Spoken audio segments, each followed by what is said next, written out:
भगवान गौतम बुद्ध ने कहा था कि ये संसार दुखों की खान है। यहाँ हम अपने कर्मों को भोगने आते हैं, चाहे शुभ कर्म हो चाहे अशुभ कर्म हो। पिछले जन्मों के पूरे हिसाब हमारे वर्तमान में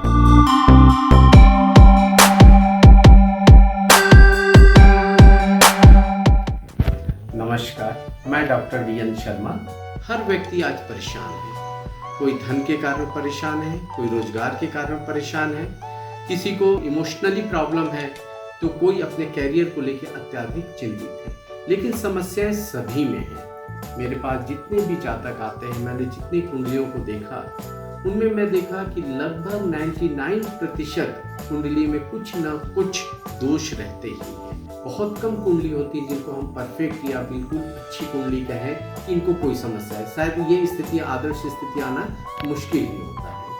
इनमें भी जो सबसे कॉमन एक समस्या है वो है डिप्रेशन। डिप्रेशन का मुख्य कारण कुंडली में चंद्रमा का कमजोर होना या चंद्रमा पर क्रूर ग्रह जैसे राहु, केतु या शनि का प्रभाव होना, कुंडली में ग्रहण योग या विष योग का होना होता है। इसका भी बड़ा स्वाभाविक कारण है कि चंद्रमा की गति बहुत ही तीव्र होती है। यह चंद्रमा 2.5 दिन में एक ग्रह को पार कर लेता है।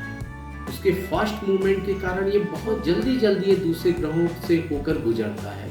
इस कारण शनि, राहु, केतु के साथ इनकी युति बहुत ही स्वाभाविक होती है।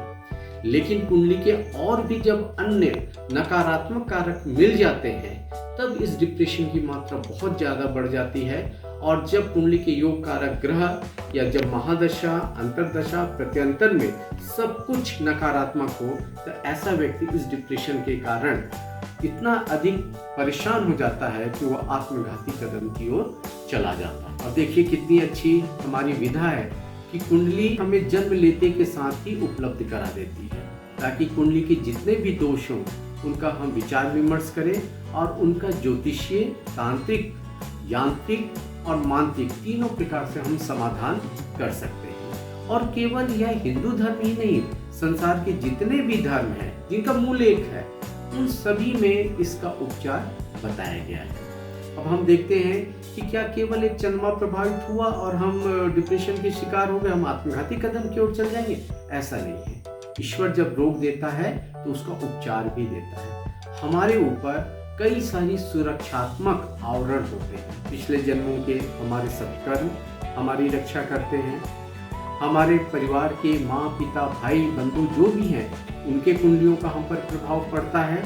हमारे घर की जो कुल देवी और पितृदेव होते हैं, वो सबसे अधिक हमारे रक्षात्मक आवरण का कार्य करते हैं। इनके अलावा जिनकी हम आराधना करते हैं, जो हमारे इष्ट देव हैं और जिन जिन धार्मिक स्थलों में हमने प्रार्थना की है, सब हमारी रक्षा करने का प्रयास करते हैं। प्रकृति हमेशा हमारी रक्षा करना चाहती है, लेकिन जब इन सभी का विभेद हो जाता है, सभी बंधन टूट जाते हैं, तभी हम ऐसा कदम उठा पाते हैं। यदि हम ज्योतिषीय रूप से विश्लेषण कर इनके बारे में हम पहले ही जानकारी प्राप्त कर लें, जैसे कि मैं अपने शिष्यों को और मेरे पास जो जातक आते हैं उनसे मैं कहता हूँ कि साल में जरूर आप एक बार अपनी कुंडली का एक योग्य ज्योतिषक से विश्लेषण करा लीजिए।